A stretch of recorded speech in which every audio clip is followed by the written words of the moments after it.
साथियों, एक समय था जब कुछ लोग ये सवाल उठाते थे कि अशिक्षा और गरीबी भरे माहौल में भारत कैसे टेक्नोलॉजी को अपने सामान्य नागरिकों तक पहुंच पाएगा।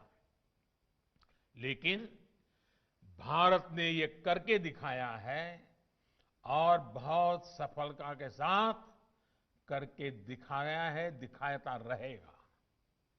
आज अकेले यूपीआई प्लेटफॉर्म पर ही हर महीने करीब करीब 4 लाख करोड़ रुपए का ट्रांजैक्शन हो रहा है। 4 लाख करोड़ रुपए का ट्रांजैक्शन, और हर महीने नए रिकॉर्ड बन रहे हैं। आज गांव देहात में भी छोटे छोटे रेहड़ी ठेलों पर भी आज डिजिटल पेमेंट संभव हो रहा है।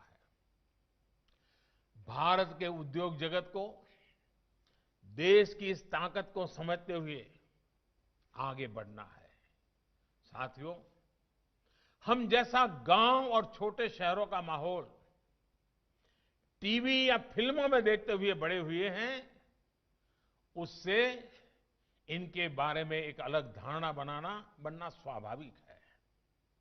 शहरों और गांवों के बीच फिजिकल दूरी कभी उतनी नहीं रही जितनी दूरी पर्सपेक्टिव को लेकर रही है।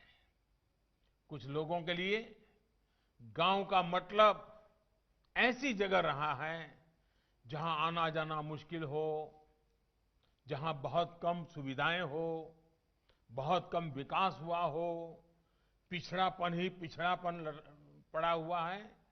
लेकिन अगर आप आज रूरल या सेमी रूरल इलाकों में जाएंगे तो आपको एकदम अलग दृश्य मिलेगा। एक नई आशा, नया विश्वास आपको नजर आएगा। आज का ग्रामीण भारत बहुत बड़े बदलाव के दौर से गुजर रहा है। क्या आप जानते हैं कि रूरल इंडिया में एक्टिव इंटरनेट यूजर्स की संख्या शहरों से ज्यादा हो चुकी है? क्या आप जानते हैं कि भारत के आधे से ज्यादा स्टार्टअप्स हमारे टियर 2, टियर 3 शहरों में हैं? प्रधानमंत्री ग्रामीण सड़क योजना से देश की लगभग 98% बस्तियां सड़कों से जुड़ चुकी है।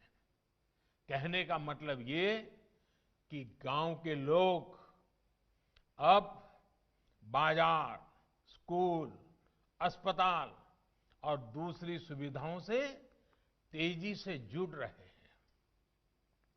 गांव में रहने वालों की आकांक्षा बढ़ रही है।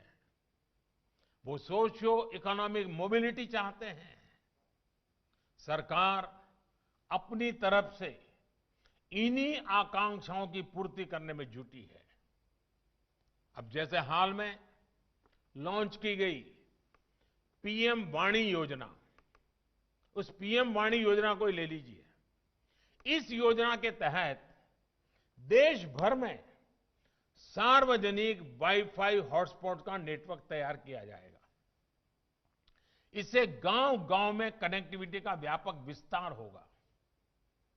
मेरा तमाम उद्यमियों से आग्रह रहेगा कि इस अवसर का उपयोग करते हुए रूरल और सेमी रूरल क्षेत्रों में बेहतर कनेक्टिविटी के प्रयासों में भागीदार बने।